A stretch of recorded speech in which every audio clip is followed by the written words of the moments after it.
About 2 years ago, two major international statesmen agreed amongst themselves that they would break the law, which is what they did, the law of the United Nations, Article 2, and that they would invade Iraq, even though Iraq had presented no threat to them on the false pretenses that there were weapons of mass destruction. 2 years have gone by. Nobody has been prosecuted. They should be prosecuted not for manslaughter, but for murder. The other crisis we keep being told is that, oh, if this happened, then the Shiites would do it, Sunnis would do this. What on earth business is it of ours, what happens in Iraq? Why is it our province to decide what the Iraqi people want to do? We should have learned from the First World War that you can't organize countries for other people. And that's what we tried to do in 1920 and 1921. And we sent the RAF out there and they bombed the northerners, the Kurdish villages, because they wouldn't agree to the British settlement. We have no business telling the Iraqis what they're to do with their country, whether it's federal, whether it's united, whatever it is entirely up to them. I would say this for your own lives. Act on conscience. It doesn't matter what the rest of people are doing. Do what you think is right. And choose the part of the world in which you can work, whether it's human rights, whether it's housing, whether it's racism, whether it's against nuclear weapons, whether it's against small arms and landmines, whether it's for democracy. Choose what you can do and do it best in partnership with everybody else. Because we can build a world of peace and justice in which there are plenty of resources for everybody if we will share them equally. We can do that. We will do that if we give our lives to it. Thank you very much indeed.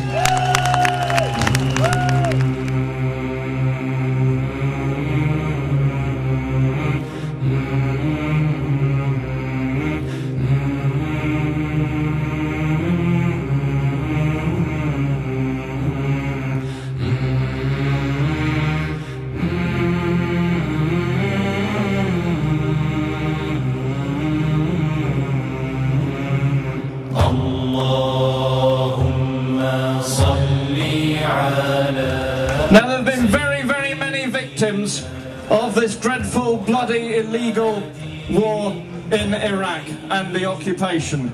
But among them are the 96 British soldiers who've died in Iraq. My son died at the beginning of this war. My son died on 30th of March in 2003. When the war is still going on, that war, was finished in May that year, but people are still dying. The people who are going to come and speak after me, their sons, or a husband in one case, they died after the war. It's after what we've seen in Iraq this last week. It's about time that Tony Blair started look at everybody stood here. Look how many people have come out today. Let him listen to what we're saying to him. Bring those troops out as soon as he can, now.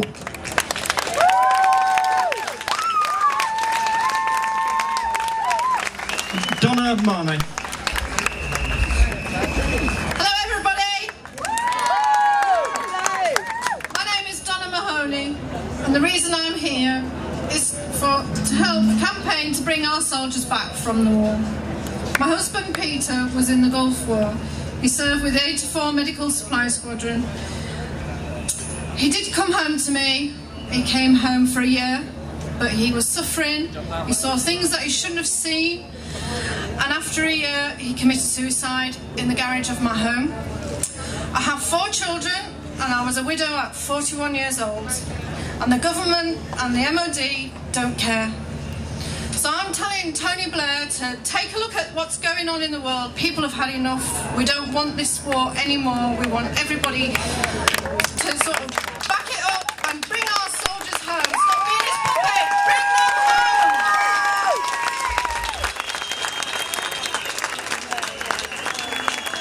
Thank you very much indeed, Donna. And now Susan Smith, on behalf of her family, will read out the letter that was handed in to number 10 Downing Street for Tony Blair earlier on this afternoon. Susan.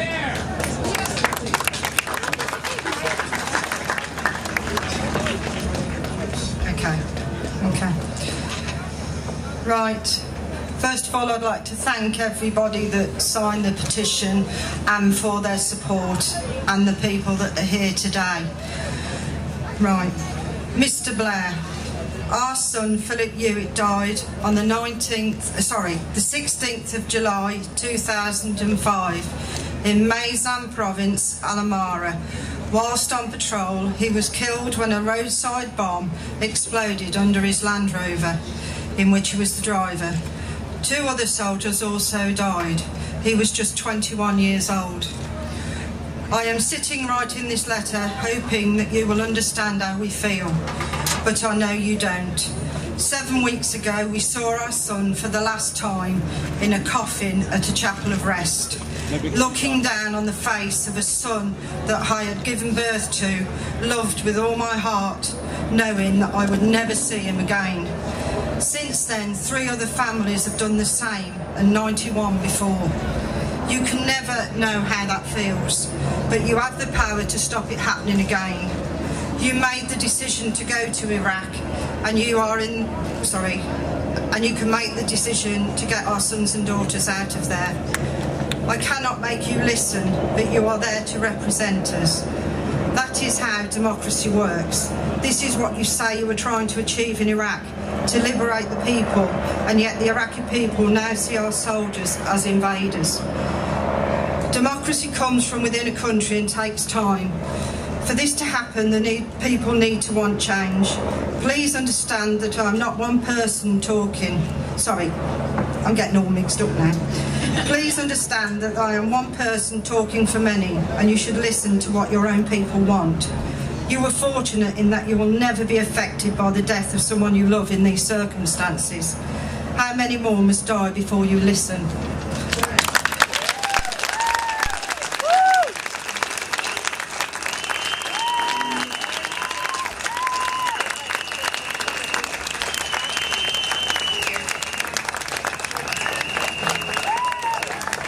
It's been 10 weeks today since my son was killed, and please, Mr. Blair, listen.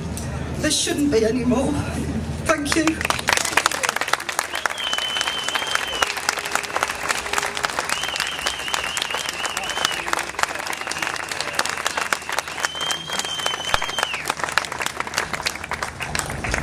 Whoa, just look how many people are here today.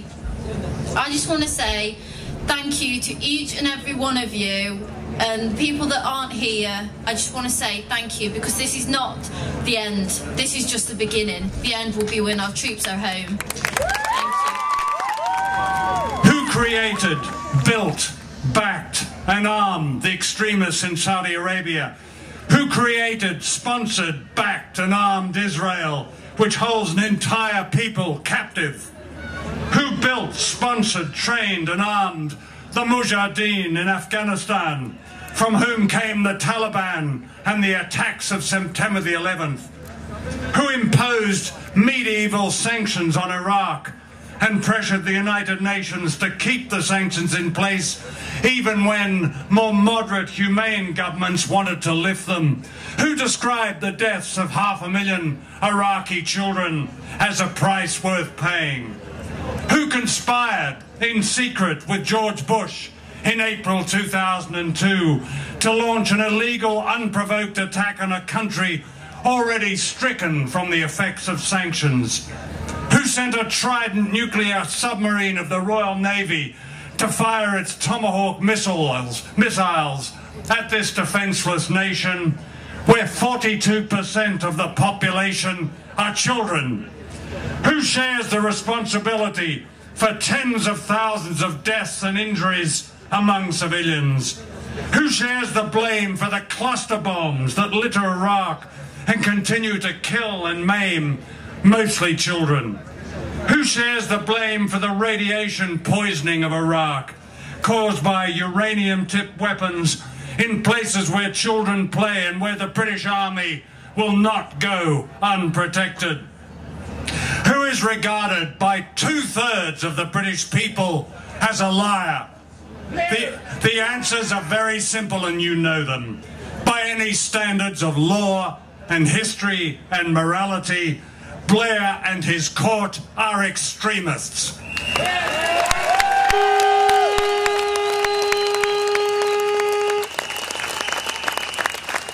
And you and the majority of the people of Britain and the majority of the people everywhere are the moderates. I've been a journalist for quite a few years, and I now find it painful to watch the news, if I watch it at all.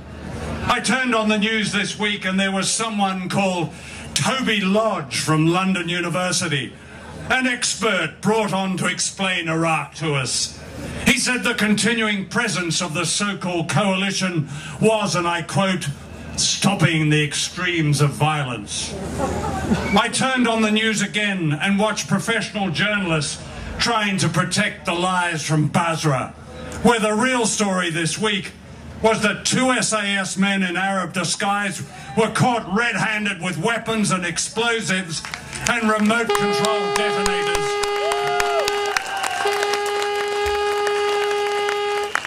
Our very own terrorists. No wonder the brigadier used tanks to spring them from prison, or the true nature of their undercover operation would have been revealed. If you don't think the British military is capable of this, just remember it was the SAS that trained Pol Pot's Khmer Rouge in exile.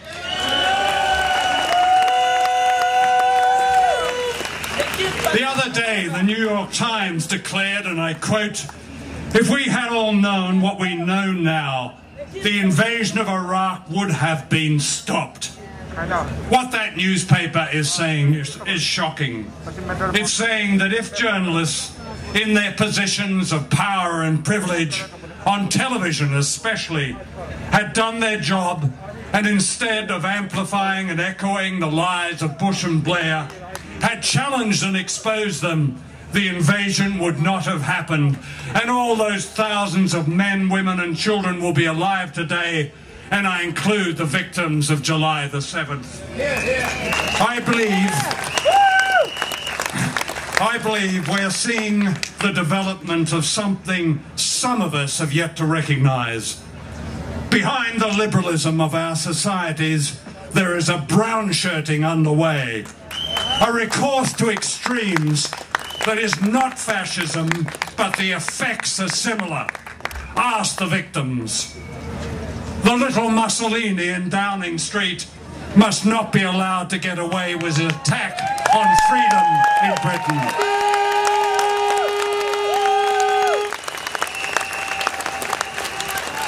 He must not be allowed to scapegoat Muslim people who numerically are the true victims of terrorism in Iraq, in Palestine and in this country. And he must not be allowed to provoke a civil war in Iraq. It's not easy to stop rampant power, but it can happen. I've seen it happen all over the world. So don't ever believe you can't stop it. Bush's America is not invincible. Empires are like fish. They rot from the head down. Be prepared.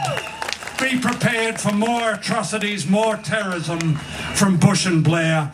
But remember above all that you stand in their way, because you represent the decency of millions of people throughout this country and the world, and they fear this. They fear the power of dissent. They fear it growing. They fear Rose Gentle and Reg Keyes and Cindy Sheehan. They fear an insidious mutiny in the army. They fear a genuine public inquiry, not one like Hutton. They fear the truth that the mightiest military machine in history is being beaten. Above all, they fear you. Thank you.